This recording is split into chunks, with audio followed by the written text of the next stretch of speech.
Donc ici, on va continuer sur l'unité 1. Donc vous écrivez unité 1, leçon 4, suite. Vous écrivez la date du jour. Vous écrivez l'heure. Alors, le cours encore, ça s'appelle la résonance. Donc, on continue sur la résonance. Vous avez déjà entendu la résonance magnétique. On l'a vu ça en 11e année. Donc, en 10e année, pardon, en sciences. Alors, on va continuer ici, grand 2. La résonance dans les cordes. La résonance dans les cordes. Alors, ici, je vais prendre une corde. OK, je vais prendre une corde. Comme ça. Et je vais fixer ces deux bouts. C'est-à-dire, sur les extrémités, je vais les fixer. On va fixer ces deux bouts. C'est comme une guitare. Quand on a une guitare, ben, les deux bouts ici sont fixés. Celui qui joue la guitare, alors qu'est-ce qu'il va faire? On pince on va la pincer. Quand on pince, c'est-à-dire on va pincer la corde, donc corde, avec extrémité fixe, avec extrémité fixe. Eh bien, qu'est-ce qui va se passer? Il y a une onde qui va partir. Et il va partir, et puis la corde va jouer, c'est-à-dire va donner un son selon sa fréquence propre, sa fréquence naturelle. On veut trouver quelle est cette fréquence naturelle. Donc la question, c'est quelle est cette fréquence naturelle? Je sais que les deux bouts ici, alors là, on va le faire ici. Donc, on a compris le sujet, c'est quoi? On a une corde, c'est-à-dire d'une guitare, par exemple, il est fixe dans les deux bouts. Et puis le guitariste qui la pince pour la faire jouer, eh bien, en la pinçant, il lui donne de l'énergie. L'énergie, qu'est-ce qu'il va faire? Il va faire vibrer la corde. C'est comme ça qu'on c'est-à-dire on a de la musique et on a les notes. Et maintenant, on veut savoir quelle est la fréquence propre, parce que quand même, la corde va vibrer avec sa fréquence propre. Alors, je l'écris ici. Exemple, guitare, corde d'une guitare, Alors, le guitariste va le pincer et on aura du son. Alors, on veut chercher la fréquence propre. Donc, fréquence propre de la corde. Alors, traçons la corde là-dedans encore. Elle est là. On a dit les deux bouts sont fixes. Alors, s'il y a une onde qui va partir, qu'est-ce qu'il va faire l'onde? Une fois qu'il a atteint l'extrémité fixe, il doit revenir. Et qu'est-ce qu'il va faire? Et il va faire ce qu'on appelle les ondes stationnaires. Vous vous souvenez? Parce que une fois que l'onde il est parti comme ça, une fois qu'il est parti, une fois qu'il atteint l'extrémité, vous vous rappelez les stylos je me rappelle plus, de Aïcha et puis de Karl, eh bien le stylo il est parti, il atteint la fin et il doit revenir. Et en revenant, je suis trompé là, c'est ça. Alors c'est comme ça, donc ça c'est blanc là, comme ça. Donc c'est comme ça. Et quand il va revenir dans l'autre sens, comme ça, pour fabriquer quoi? Des ondes stationnaires. Ça veut dire des ventres et des nœuds. Ok? Donc on va l'écrire ici. Dans la corde, il y aura des ondes stationnaires. Dans la corde, il y aura des ondes stationnaires. Des ondes stationnaires.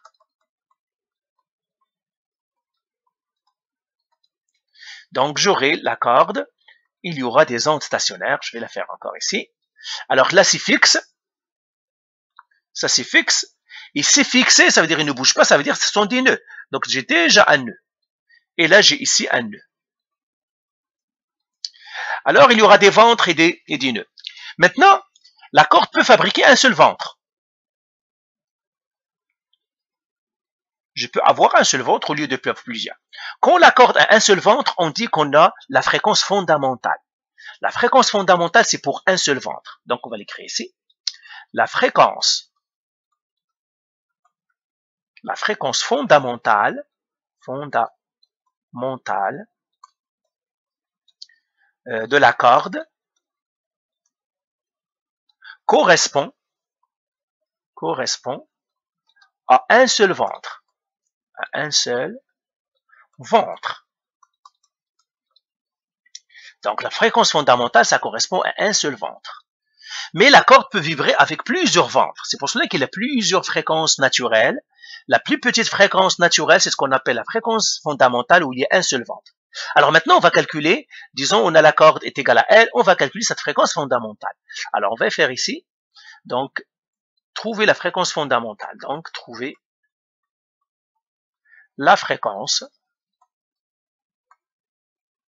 fondamentale.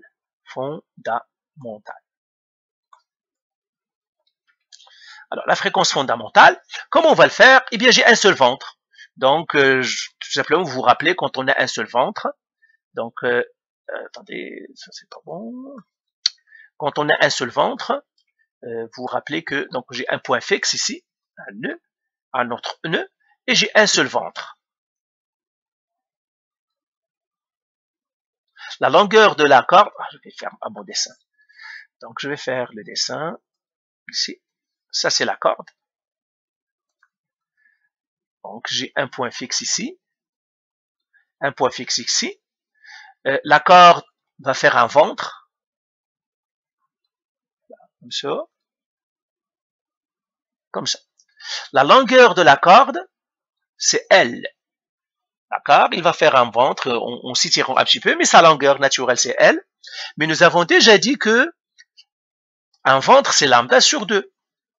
Vous vous rappelez? On va revenir à tout. J'espère que je n'ai pas effacé mes formules. Ah, malheureusement, je les ai effacées. OK. Donc, on avait dit qu'un ventre, c'est lambda sur 2. Donc, ici, s'il fait un ventre, eh bien, L est égal à quoi? Donc j'écris ici L égale à lambda sur 2. Donc, lambda, elle est égale à quoi? À 2L. Donc, la longueur d'onde de un seul ventre, c'est 2L. OK? Maintenant, si je veux trouver la fréquence, alors je vais réécrire encore mes formules ici parce que j'ai regretté de les avoir effacées.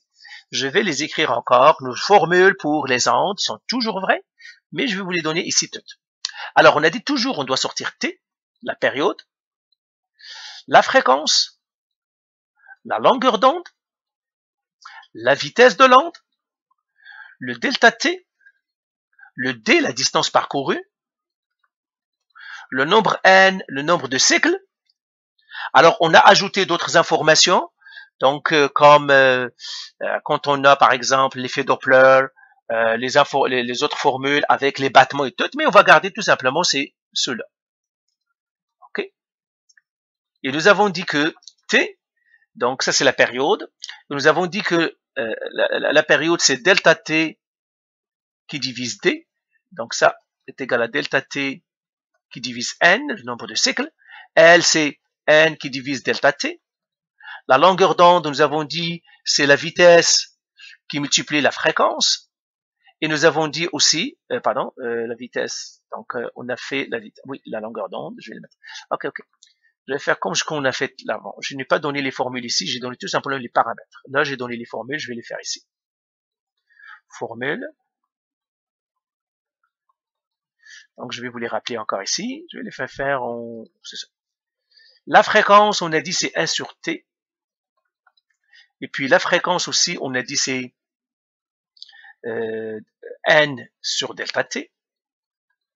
La période T, c'est delta T sur N.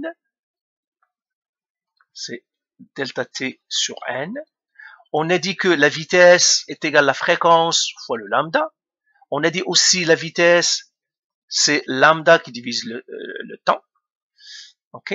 Donc, c'est ça, je crois, les formules les plus importantes. Lambda. C'est ça. On a dit aussi la vitesse, c'est D qui divise delta T, etc. Ce sont ces formules-là. Pour l'instant, c'est ce que nous avons besoin. Donc là, j'ai connu le lambda. Eh bien, je pourrais trouver la fréquence. Donc, ici. Donc, je connais le lambda, mais je sais que la vitesse est égale à lambda fois la fréquence. La fréquence fondamentale, on l'appelle toujours F1. Donc, je peux calculer F1. F1, c'est quoi? C'est la vitesse qui divise le lambda.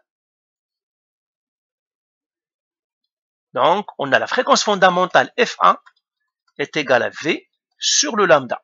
Mais le lambda, c'est combien? Donc, je peux le calculer ici, c'est de L. Donc, la fréquence F1 est égale à la vitesse qui divise de L. Donc, si j'ai une corde, tout simplement, je dois calculer la vitesse de l'onde dans la corde, et puis, je peux trouver la fréquence, c'est V qui divise de L. Donc, ça, c'est la première chose. Donc, la fréquence fondamentale, c'est quand j'ai un seul ventre. Maintenant, dans la corde, je peux avoir plusieurs ventres. C'est ce qu'on appelle les fréquences secondaires. Donc, on va l'écrire ici. Fréquence secondaire. Fréquence secondaire. Parfois, on les appelle les harmoniques. Les harmoniques. Les fréquences harmoniques, ça veut dire ceux qui sont avec. Parfois aussi, parfois vous allez entendre dans les exercices trouver la fréquence harmonique d'ordre 1, la fréquence harmonique d'ordre 2, etc. Maintenant, on va faire F2, c'est-à-dire la fréquence d'ordre 2. Ça veut dire que j'aurai deux ventres. F1, ça veut dire un seul ventre, c'est ce qu'on l'appelle ici. Donc, je l'appellerai ici F1. F1, la fréquence pour avoir un seul ventre, c'est ce qu'on appelle fondamental. F1, un seul ventre. OK? Maintenant, je ferai F2, mais F2, ça serait deux ventres. Donc, je vais faire la corde ici. Je vais faire ma corde ici. Et puis, je vais vous faire la fréquence ici. Donc, ce serait deux ventres. Alors, ça veut dire, si il y a deux ventres, ça veut dire qu'il y a un nœud au milieu. OK? Et j'aurai deux ventres. Un ventre comme ça.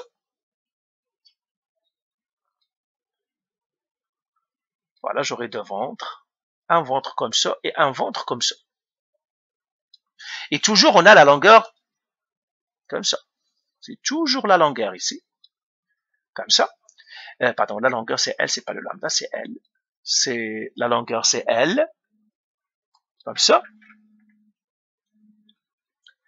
Alors, j'ai deux ventres. Si j'ai deux ventres, ça veut dire j'ai quoi? J'ai lambda sur 2 et j'ai lambda sur 2 ici.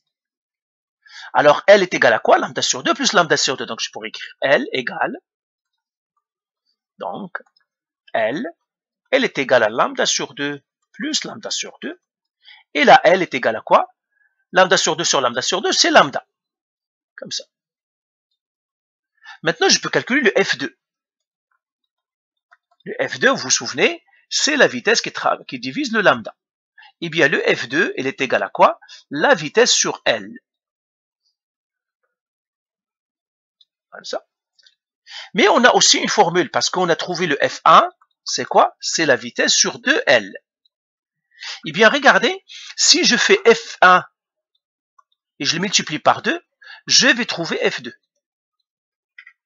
Donc ça, c'est un calcul, tout simplement, multiplier ça par 2, vous allez trouver F2. En fait, tout simplement pour vous dire que je peux trouver F2 à partir de F1.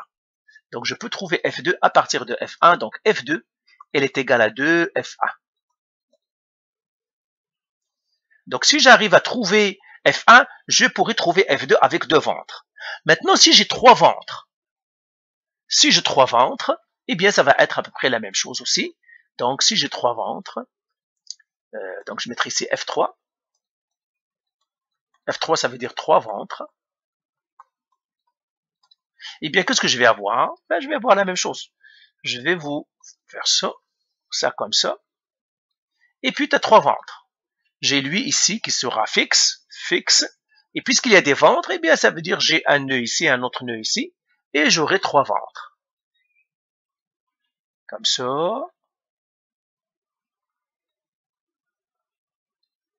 Voilà. Un ventre ici, un ventre ici. Tout ça, c'est L encore. Mais là encore, j'ai lambda sur 2, lambda sur 2, lambda sur 2. Et si je fais le calcul, j'aurai encore L est égal à lambda sur 2, plus lambda sur 2, plus lambda sur 2, parce que je dois ajouter les ventres. Et ça me donnerait L est égal à quoi? 3 lambda sur 2. Parce qu'ils ont le même dénominateur. 3 lambda sur 2, donc c'est ça le L. Si je veux calculer la fréquence 3, eh bien ça va être la vitesse qui doit diviser le lambda, et le F3 encore est égal à la vitesse qui doit diviser 3 sur 2, c'est 1.5. Donc, ça me donnerait encore 3 sur 2 lambda. Encore une fois, si je fais le calcul, je vais trouver que F3 est égal à 3F1. Là, on a une règle. Donc, je vais vous ajouter ça sur une règle. Donc, tout simplement, pour savoir la longueur à chaque fois, je dois savoir combien j'ai de ventre. Alors, on va écrire ici règle. J'ai encore règle. Donc, je vais effacer ici pour écrire ma règle. Donc, on va écrire règle, ou bien formule. Formule. F1 pour un ventre. Fréquence pour un ventre. Fréquence pour un ventre. Et on l'appelle fréquence fondamentale. Fréquence fondamentale. Parce que c'est elle qui va nous donner toutes les autres fréquences. Fréquence fondamentale. Fréquence fondamentale. Attendez, fréquence fondamentale. Maintenant, si j'ai deux ventres, F2. Donc, deux ventres. Alors, F2, elle est égale à 2 fois F1. Si j'ai trois ventres, F3, 3 ventres, eh bien, F3, ça va être 3F1.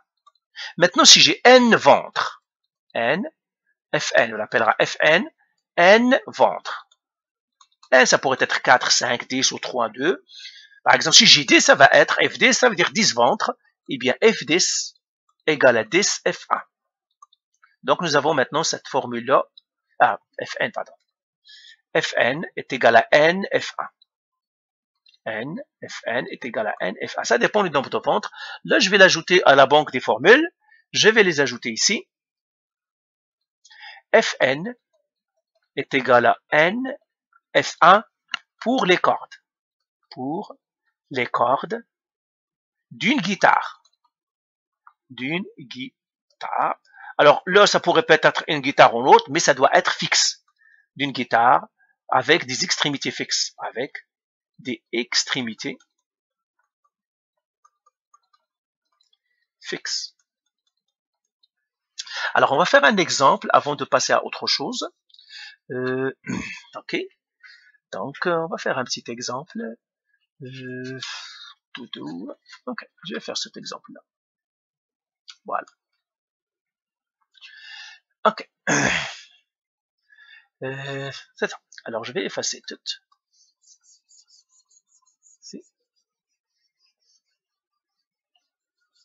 Voilà. Alors, faites exemple ici. Une corde de longueur 6 mètres.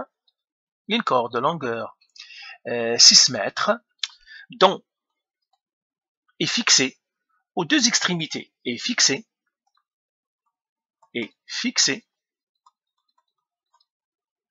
aux deux extrémités.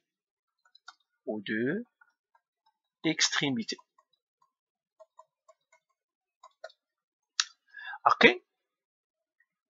Une impulsion passe dans la corde, c'est-à-dire une impulsion, voilà, une impulsion, mais 0,1 seconde pour traverser la corde. Pour traverser la corde. Trouver la fréquence fondamentale. La fréquence fondamentale de la corde. Alors, encore une fois, qu'est-ce qu'on va faire? On va sortir nos informations. Ah, j'ai effacé mes formules, c'est pas grave. J'oublie toujours, je les efface. Hein. Ok. Effacer tout ici. Alors, on va revenir à l'exercice. Qu'est-ce qu'il nous donne ici? Il nous donne une corde. On va sortir nos informations. La longueur de la corde, c'est 6 mètres. Donc, je vais écrire mes paramètres ici. Toujours, je vais écrire T. La période, c'est quoi? La fréquence, c'est quoi? La longueur d'onde, c'est quoi? la vitesse, le D, le delta T et le N. Et je regarde ce qu'il me donne à chaque fois. Donc ici, une corde de longueur 6 mètres, ils m'ont donné la longueur, ça veut dire qu'ils m'ont donné le T, 6 mètres. Ils m'ont donné 6 mètres ici. Après, extrémité, une impulsion met 0,1 seconde pour traverser la corde. Donc ils m'ont donné le delta T. Le delta T, c'est 0,1 seconde. Après, qu'est-ce qu'ils m'ont donné? C'est ça, tout. Ils me disent trouver la fréquence fondamentale de la corde. Donc je dois trouver le F ici. Je dois trouver quel F? F1. Donc je dois trouver F1. Alors comment je vais faire ça? Je connais les formules. Je n'ai que la distance et le delta T. Je connais le 6 mètres. Je peux déjà calculer la vitesse. Donc j'ai calculé la vitesse de l'onde. Donc je vais écrire 1, trouver la vitesse. 1, trouver la vitesse de l'onde.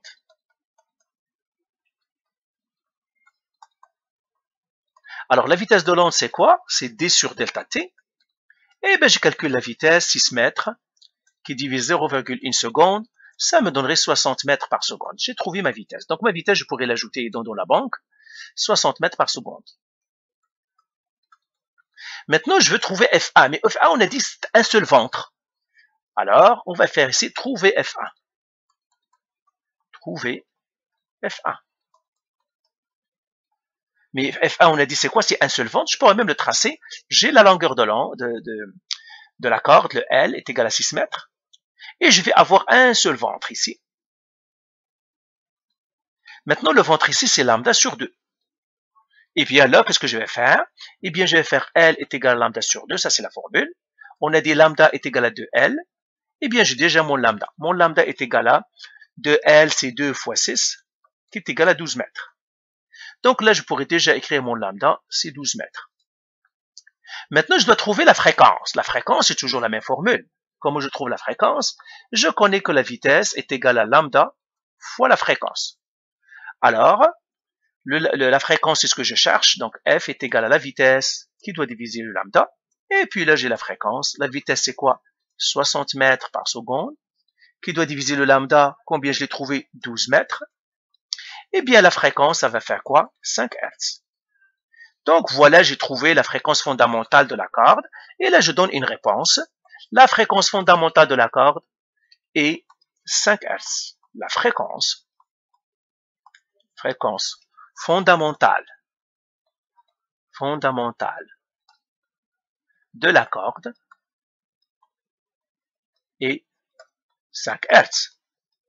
Donc, voilà pour ce cours-là. Faites les exercices que je vous ai demandé de faire. Et puis, on va passer après. Donc, on a fait la corde là. Il y a les cordes où on a les points qui ne sont pas fixés, mais on l'a pas dans le programme. Après, on va partir au calendaire pour voir comment ils fonctionnent eux aussi. Et voilà.